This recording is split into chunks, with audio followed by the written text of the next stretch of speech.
Capítulo 4 nos é apresentado três situações da vida: a opressão, a fadiga no trabalho e o sucesso político-social. São três situações avaliadas, mais uma vez, chegando-se à conclusão que tudo é vaidade e futilidade. Mas, mais uma vez, essa conclusão é apresentada porque são situações onde não se coloca Deus, ou melhor, não se reconhece a presença de Deus e a importância de o homem se submeter à vontade de Deus em todas as situações ou áreas da vida. E no versículo 4 em diante é apresentada exatamente a situação do trabalho. Então vi que todo trabalho e toda destreza em obras provém da inveja do homem contra o seu próximo. Também isto é vaidade e correr atrás do vento. O que é apresentado aqui é exatamente um trabalho impulsionado pela inveja do seu próximo. Já vivenciou isso, com certeza, no seu trabalho. Quantas intrigas, quantos problemas, são pessoas que não querem compartilhar o aprendizado, a experiência, porque tem inveja de que o outro se saia melhor do que ele. Eu já tive a oportunidade de ser treinado por supervisores ao entrar em uma empresa para representar, e eu me lembro de um supervisor que após o treinamento e saindo comigo a campo, ele falou: se você quiser aprender realmente, através do que eu tenho a compartilhar, eu vou te poupar 15 anos de trabalho.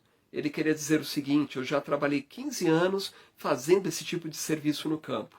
Então, se você ouvir o que eu tenho a dizer, olha, eu vou te poupar um desgastes. E aquilo me chamou a atenção, e eu procurei absorver o máximo do que ele tinha a me passar naqueles dias. Eu também tive a oportunidade de treinar outras pessoas e saindo de uma empresa para que aquela pessoa assumisse o campo de atuação que eu tinha nas vendas externas. E treinando uma pessoa, aquele vendedor no final do dia ele falou: poxa, que bacana, você compartilha tudo, está mostrando todos os detalhes.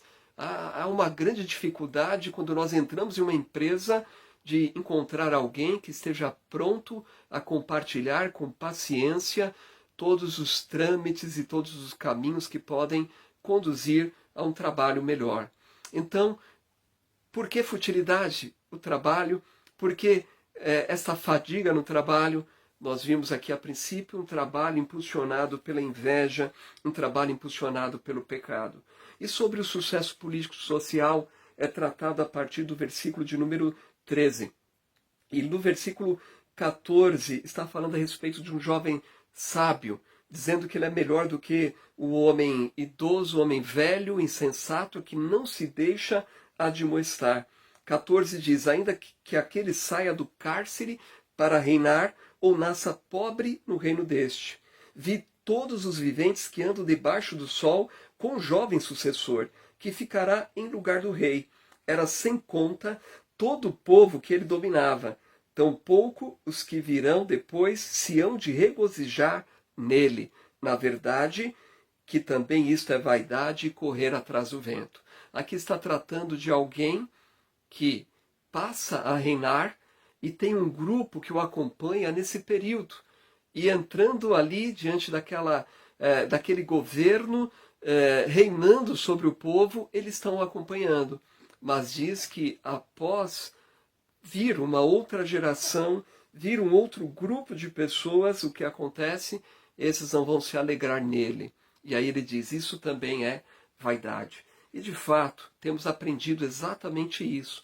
Tudo quanto nós fazemos, e não incluímos Deus, e não temos essa percepção de que o Senhor está nos colocando em lugares, em situações, para sermos bênção, nós perdemos uma grande oportunidade. E aí tudo vai se tornar fútil e vai se tornar vão para nós quando nós encontrarmos as dificuldades, talvez o abandono de outras pessoas que estavam nos acompanhando, porque nós estávamos visando aquilo que era meramente terreno. E eu quero concluir aqui com o versículo de número 1, que ele trata exatamente nos versículos iniciais a respeito da opressão. Veja o versículo 1. Vi ainda todas as opressões que se fazem debaixo do sol. Vi as lágrimas dos que foram oprimidos, sem que ninguém os consolasse. Vi a violência na mão dos opressores, sem que ninguém consolasse os oprimidos. Perceberam aqui as palavras? Tratando-se da opressão, a opressão traz o quê? Desgaste, tristeza, aflição, angústia. Você já foi oprimido por alguém? E é exatamente essa descrição aqui. Aqui o resultado no rosto daquela pessoa oprimida é o quê? Lágrimas. Ou seja, e diz aqui, não havia ninguém que os consolasse. Da onde nós podemos trazer esse conforto? Nós podemos encontrar o conforto se trouxermos o Senhor para esse texto aqui. Esse versículo 1, nós não encontramos esta menção, mas apenas a menção das lágrimas, das dores, da opressão e também a situação de não haver ninguém que o consolasse. Não sei se você já leu essa passagem, ou melhor, se recorda da passagem lá em Apocalipse. Nós temos um texto maravilhoso lá no capítulo 6, a partir do versículo 9, quando há uma descrição da abertura do 5º selo e a visão das almas debaixo do altar. E eram as almas daqueles que tinham sido mortos por causa de Deus e por causa do testemunho que sustentavam. Ou seja, por causa de Deus, é esse sentido, por causa do testemunho, não negaram o nome do Senhor. E diz que eles clamavam em grande voz, dizendo: até quando, ó soberano Senhor, santo e verdadeiro, não julgas nem vingas o nosso sangue dos que habitam sobre a terra? Você está oprimido? Você está angustiado? Lembre-se disso, convide o Senhor. Faça a oração desses santos mártires aqui, debaixo do altar, dizendo: até quando, Senhor, não julgas e não vingas? E olha, o versículo 11 diz: então a cada um deles foi dada uma vestidura branca, e eles disseram que repousasse ainda por pouco tempo, até que também se completasse o número dos seus conservos e seus irmãos, que iam ser mortos, como igualmente eles foram. O que nós encontramos nesta frase final? É uma descrição dos propósitos divinos. Deus, ele tem um controle sobre todas as coisas. Nós não podemos enxergar muitas vezes, no meio da opressão e do sofrimento, o porquê daquilo. Então nós precisamos clamar ao Senhor, abrir diante do Senhor o nosso coração, tendo plena certeza de que Ele está no controle de todas as coisas. E essas palavras aqui são cumpridas mais adiante.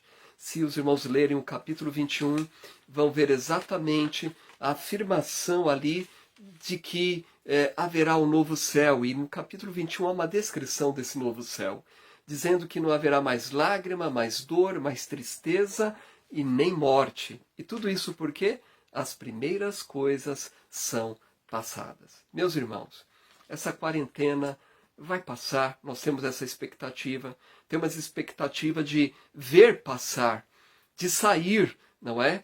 Muitas pessoas aí atingidas, familiares, conhecidos. É como alguém dizia que os números para muitos têm nomes. E significa amor. Amor porque amam essas pessoas que estão atingidas pela pandemia, seja pela enfermidade ou seja pela crise econômica. Mas, no entanto, nós temos a alegria de saber que um dia nós teremos também um novo nome. E que também esse Deus, ele está conosco, é um Deus presente. Tudo que nós precisamos fazer é reconhecê-lo em todo o nosso caminho. Então que nesse dia você não se permita ser dominado por nenhum tipo de opressão ou angústia, mas que você possa realmente reconhecer que o Deus soberano, ele é presente para nos sustentar no meio das dificuldades. Que Deus abençoe e tenha um ótimo dia na paz do Senhor.